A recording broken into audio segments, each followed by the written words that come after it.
আমাকে যেটা বলা হলো সেটা হচ্ছে যে এটা এটা খেলোয়াড়দের কাছ থেকে এসছে, তারা এখানে একটু প্রাইভেসি চাচ্ছে, তারা এখান থেকে প্রাইভেসি চাচ্ছে। যদি হয়ে থাকে আমরা এটা ফার্দার ভেরিফাই করতে পারবো। ডেফিনেটলি আমরা চাইবো যে মিডিয়া যেন সহজে কভার করতে পারে, এটা ডেফিনেটলি চাইবো। বাট আমি জানি না, এটা আরও ডিটেলে আমি হয়তো যাওয়ার চেষ্টা করবো এবং দেখবো যেটা কী অবস্থা হচ্ছে, এবং যদি মনে করি এটা ওপেন করে দেওয়া উচিত তাহলে ডেফিনেটলি আমরা এটা ওপেন করে দেবো। না না না, পাশাপাশি কিন্তু এটাও সত্য, আমরা কিছু কিছু, আমি জানি না সবার সেই দায় থাকবে না, বাট কিছু কিছু মিডিয়া থেকে আমরা এগুলো দেখেছি কিন্তু খুব প্রাইভেট বিষয়গুলোকে নিয়ে আসা হয় এবং সেগুলি কিন্তু কেউ অস্বীকার করতে পারবে না।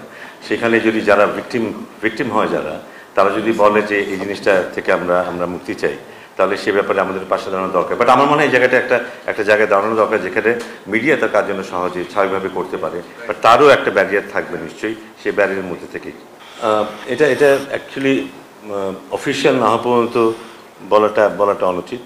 হ্যাঁ, ভেতরে অনেক প্ল্যানিং চলছে বা ইয়ে হচ্ছে, সেগুলি কিন্তু অন পেপার না হওয়া পর্যন্ত এটা নিয়ে মন্তব্য করাটা বোধ হয়।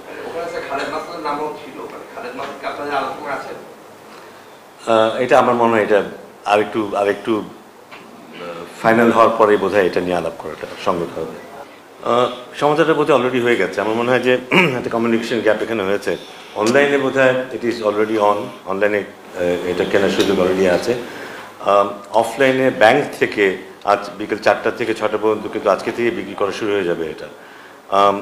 আমাদের যে পার্টনার যে আছে মধুমতি ব্যাংক, তাদের 7টা ব্রাঞ্চ থেকে বিক্রিটা শুরু হবে এবং আজকে বিকেল 4টা থেকে 6টা পর্যন্ত এটা বিক্রি হবে এবং কালকে থেকে সকাল 10টা থেকে এটা বিক্রি শুরু হয়ে যাবে। সো আমার মনে হয় যে কিছুটা কমিউনিকেশন গ্যাপ থাকতে পারে এখানে। অনেকে হয়তো এটা জানতেন না যে এইটা এইভাবে হচ্ছে। তা আমাদের ধারণা ছিল যে অনলাইনে মানুষের আগ্রহটা বেশি থাকবে, কারণ ওখানে করাটা রিলেটিভলি একটু সহজ হবে। কিন্তু হয়তো সেখানে কিছুটা কমপ্লিকেশন হতে পারে, তাদের ব্যক্তিগত নলেজের অভাব থাকতে পারে, কারো অনলাইনে সে ওইভাবে কমফোর্ট নাও থাকতে পারে। সেক্ষেত্রে হয়তো তারা স্বাভাবিকভাবেই হার্ড কপি নিতে চাইবেন। আজ বিকেল 4টা থেকে সেটা অ্যাভেলেবল থাকবে। না, দায়ভারটা অবশ্যই আমাদেরকে নিতে হবে। As simple as that. যারা খেলা দেখতে আগ্রহী, যারা খেলা দেখতে চান, তাদের কাছে তথ্যটা আরও আগে যাওয়া উচিত ছিল। না যাওয়াটার দায়টা কিন্তু কমপ্লিটলি আমার। As simple as that. আগের মতো না হলে ভালো হতো, আমি জানি না আগে এক্স্যাক্টলি কী হয়েছে, বাট আমার মনে হয় যে শেষ মুহূর্ত পর্যন্ত যাদের সাথে এখানে সবটাই বিসিবির ব্যাপার না, ব্যাংক, আদার স্টেক হোল্ডার্স আর দেয়ার, টিকিটটা পাবলিক কাছে পৌঁছানো পর্যন্ত আমার মনে হয় ওই জায়গাটায় কোথাও কিছুটা ডিলে হয়েছে, যে কারণে ওভারঅল ব্যাপারটা ডিলে হয়েছে।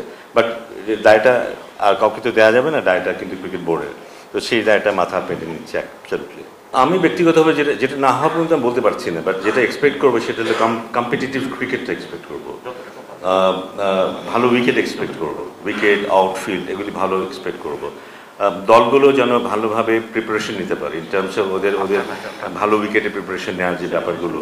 আজকাল দু একটা ভেন্যু কিন্তু বেড়েছে, আমরা জানি পিকেএসপিতেও দল যাচ্ছে প্র্যাকটিস করার জন্য। সো দু একটা ভেন্যু বাড়ার কারণে তাদের প্র্যাকটিস ফ্যাসিলিটির অপরচুনিটিও বেড়েছে। সো সেদিক থেকে খেলাটা আর একটু কম্পিটিটিভ হবে, আরও প্রিপেয়ার্ড হয়ে আসবে দলগুলো, সেটা আমি আশা করবো এবং সেটা বোধহয় একটা বড় পাওয়া হবে। আমরা অনেক কিছু আয়োজনের মধ্যে থাকলেও খেলাটাই কিন্তু মুখ্য। সেটাতে যদি আমরা খেলার মানটা যদি একটু বাড়ে, রিসেন্টলি আমরা এনসিএল টি20 দেখেছি, কিন্তু আগের তুলনায় কিন্তু সেটা কিছুটা বেটার মনে হয়েছে এবার। তো একইভাবে আশা থাকবে যে মূল খেলাটা সেইখানে সেটা যেন উপভোগ্য হয়, সেটা যেন কম্পিটিটিভ হয়, সেখান থেকে যেন আমাদের কিছু অর্জন থাকে। না, এত ডিপিএমে যেতে চাই না, আমি অলরেডি বলেছি এটা ব্যর্থতাটা বোর্ডের এবং আমি সেটা দায়টা নিয়েছি।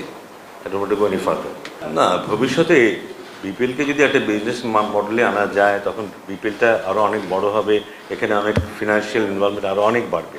সেক্ষেত্রে তখন ফ্র্যাঞ্চাইজিদের সাথে প্রফিট শেয়ারিং ব্যাপার আসবে, প্রাইজ মানি আরও অনেক বাড়তে পারে, প্লেয়ারদের পেমেন্ট আরও অনেক বাড়তে পারে, সব কিছু হবে। বাট এই বছর বিশেষ করে আমার মানে ফ্র্যাঞ্চাইজিরাও খুব ক্রাইসিসে আছে, বিভিন্ন দিক থেকেই অর্থনৈতিক চাপের ব্যাপারগুলো আছে, সে কারণেই হয়তো এটা খুব বেশি নাড়াচাড়া করা যায়নি। বাট ভবিষ্যতে ডেফিনেটলি এটাকে একটা ব্র্যান্ড করে তুলতে চাইলে এইসব বিষয় দেখতেই হবে। না, প্রফিট শব্দটা আপনি উচ্চারণ করলেন তো, প্রফিট হলে প্রফিট শেয়ারিংয়ের ব্যাপারটা আসবে। বিপিএল থেকে প্রফিট করার মতো অবস্থা এখন পৌঁছায় না।